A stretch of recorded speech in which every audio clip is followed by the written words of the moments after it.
Hər vaxtınız xeyir dəyərli izləyicilər. Hər birinizi salamlayırıq.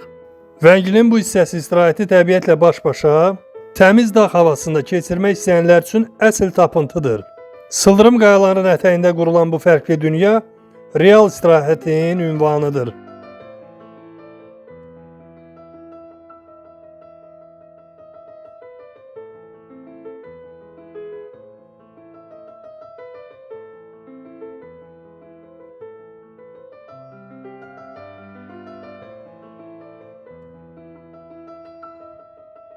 Meşənin sıxlığına doğru uzanan körpü və dik pilləkənlər isə sivilizasiya və vəhşi təbiətin ən zərif kəsişmə nöqtəsidir.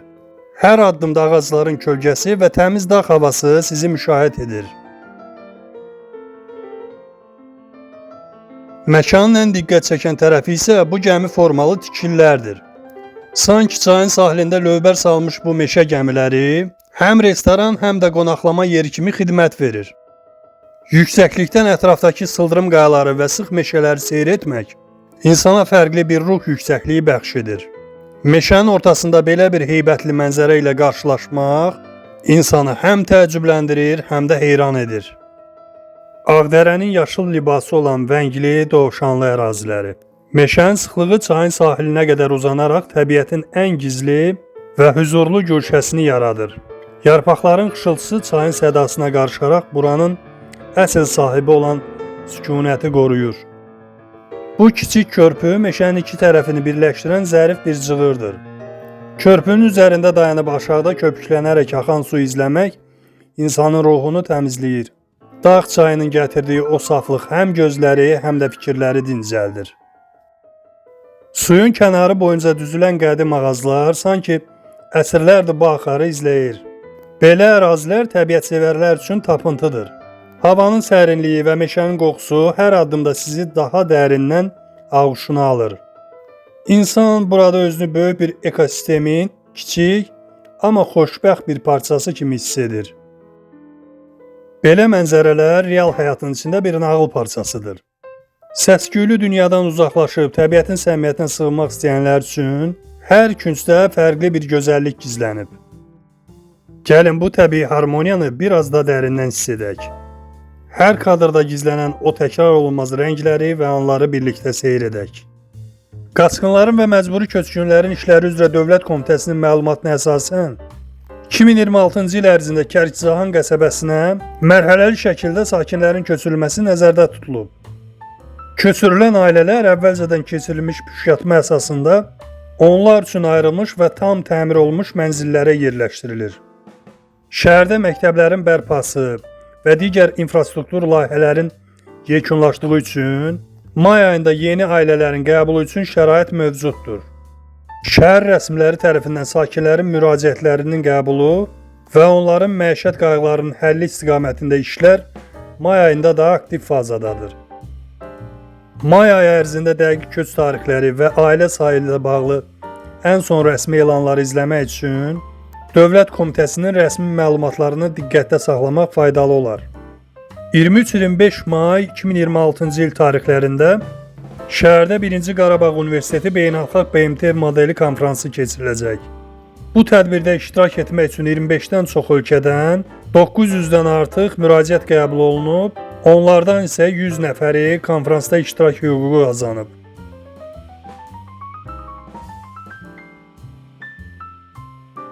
Ağdam mərkəzində ucalan bu yeni binanın sonuncu mərtəbəsindən baxanda şəhər nəhəng bir canlanma meydanını xatırladır. Aşağıdakı hərəkətlilik, texnikaların iş ritmi, vuruculuq miqyası insanın diqqətini dərhal cəlb edir. Göz işlədikcə uzanan bu ərazidə şəhərin yeni küçələri artıq öz konturlarını biruzə verir. Bünövrəsi qoyulan yaşayış binaları, gələcək mərkəzlərin karkasları bir-birini tamamlayır.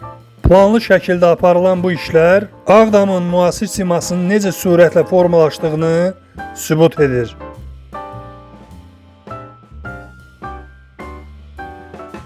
Laçın və Şuşanı bir-birinə bağlayan xalq arasında 7 qat kimi tanınan bu dolamalar mənim üçün dağ yollarının zirvə nöqtəsidir. Hər döngədə mənzərə biraz daha dərinləşir, qayaların heybəti isə insanı valeh edir. Buludların içinə doğru qıvrılan bu yol azadlığın və təbiətin gücünü hiss etməkdir. Sərt döngələr, sonsuz meşəliklər və o məşhur zirvə havası bu yolu marşrutdan daha çox bir xatirəyə çevirir. Bura Qubadlının Həmzəli kəndidir. Təbiətin bütün rənglərini cəmlədiyi bir güşə. Bərgüşat çayının sahilində yerləşən bu ərazi dağların heybətini meşənin yaşıllığı ilə birləşdirir. Həmzəlinin mənzərələri insana həm qədimliyi, həm də təbiətin yenidən canlanmasını hiss etdirir. Hər təpədə, hər dərədə Qubadlının özünə məxsus sərt və eyni zamanda səmimi xarakteri gizlənib. Bu yollarla irəlilədikcə insanın ruhu dincəlir. Həkər çayının sahilində Laçının ən məşhur kəndlərindən biri olan Güləbirdə daxil oluruq. Güləbir sadəcə coğrafi bir məkan yox, həm də böyük bir tarixin və mədəniyyətin kəsişmə nöqtəsidir. Çay boyu uzanan meşə zolağı, suyun şırıltısı və yamaclardakı qayalıqlar buranı canlı bir tabloya çevirir.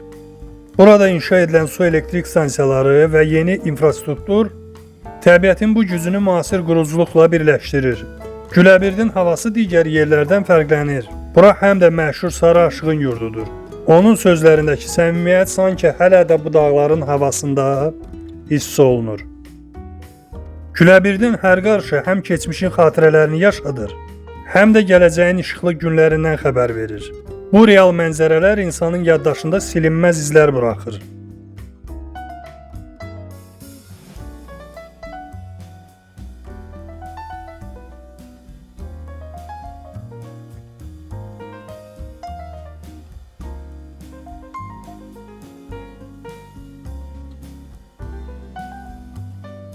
Bu yol Şərqi Zəngəzurun ən böyük çayı olan Həkəri çayı boyunca uzanır. Laçını cənub rayonları ilə birləşdirən bu marşrut dağların arasından keçərək həm nəqliyyat, həm də logistik baxımdan əvəzsizdir. Yol boyunca çay kənarındakı yaşıl zolaq və sıldırım qayaların yaratdığı mənzərə səyahətçilər üçün unikal bir vizual təcrübə təqdim edir. Həkəri çayının gətirdiyi bolluq bu yolun ətrafındakı bitki örtüyünün və meşəliklərin hər zaman təravətli qalmasını təmin edir. Azad olunmuş ərazilərdə həyata keçirilən böyük qayıdış proqramı çərçivəsində Həkəri yolu tamamilə yenidən qurulub. Yolun keçdiyi ərazilərdə, xüsusən Güləbir kəndi yaxınlığında Həkəri çayı üzərində su elektrik stansiyaları fəaliyyət göstərir. Bu yolu region enerji təhlükəsizliyi üçün mühüm bir xətt olduğunu göstərir. Yolun asfalt örtüyü və təhlükəsizlik bariyerləri beynəlxalq standartlara uyğunlaşdırılıb və bu da ağır tonlajlı maşınların və mülki avtomobillərin rahat hərəkətinə şərait yaradır.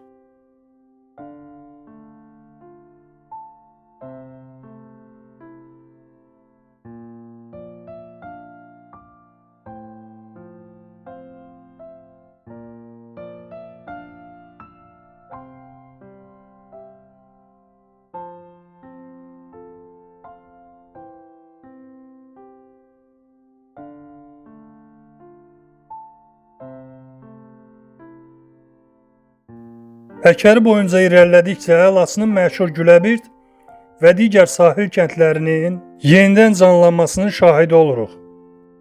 Yol çəkilərkən ekoloji tarazlığın qorunmasına xüsusi diqqət yetirilib. Çay yatağına və ətrafdakı qədim ağaclara zərər verməmək üçün mühəndis əlləri tətbiq olunub. Bu yol 30 ildən sonra doğma yurduna qayıdan ailələr üçün ümid yoluna çevrilib. Həkəri çayının şırıltısının müşayiəti ilə Laçına doğru qalxmaq hər döngədə həm keçmişin xatirələrini, həm də müasir Azərbaycanın quruculuq gücünü görmək deməkdir. Bu marşrut Laçın şəhərinə qədər olan məsafədə həm iqlim dəyişikliyini, həm də landşaftın zənginləşməsini ən aydın şəkildə hiss edə biləcəyiniz nadir yollardan biridir.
Hekayəmizin bu hissəsində Laçın şəhəri öz yeni siması ilə bizi qarşılayır. Sıldırım qayaların yamacında, buludların təmasında olan bu şəhər həm keçmişin ruhunu qoruyur, həm də müasir memarlığın incəliklərini özündə birləşdirir.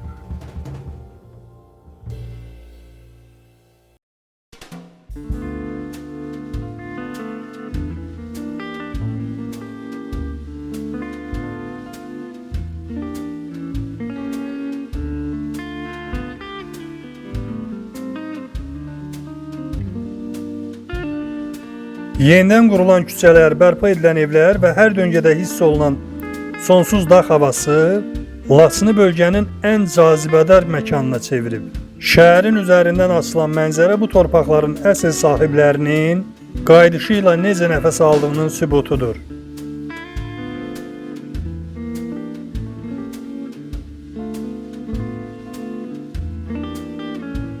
Dağların sərtliyindən suyun hüzuruna doğru enirik. Su qovşan adından da göründüyü kimi təbiətin və enerjinin qovuşduğu nöqtədir. Su anbarının gümüşü rəngli səthi ətrafdakı yaşıl təpələrlə maraqlı bir ahəng yaradır. Bura artıq təkcə strateji bir obyekt deyil, həm də insanların dincəldiyi, suyun sahilində yeni xatirələr qurduğu bir istirahət gülşəsidir. Suyun hərəkəti bu ərazilərə gətirilən yeni həyat enerjisinin rəmzinə çevrilib. Vəngli kəndinin dağ çaylarından başlayan bu yolçuluğumuz bizi Şərqi Zəngəzurun və Qarabağın hər bir güşəsində fərqli duyğularla qarşıladı. Gördüyümüz hər bir mənzərə bu torpaqların yeni nəfəsidir. Bu real və səmimi anları bizimlə birlikdə yaşadığınız üçün minnətdaram. Hər kadrda bir ümid, hər addımda bir quruculuq hekayəsi var. Yeni mənzərələrdə və daha maraqlı görüşlərlə bir araya gəlmək ümidi ilə. Hələlik özünüzə yaxşı baxın.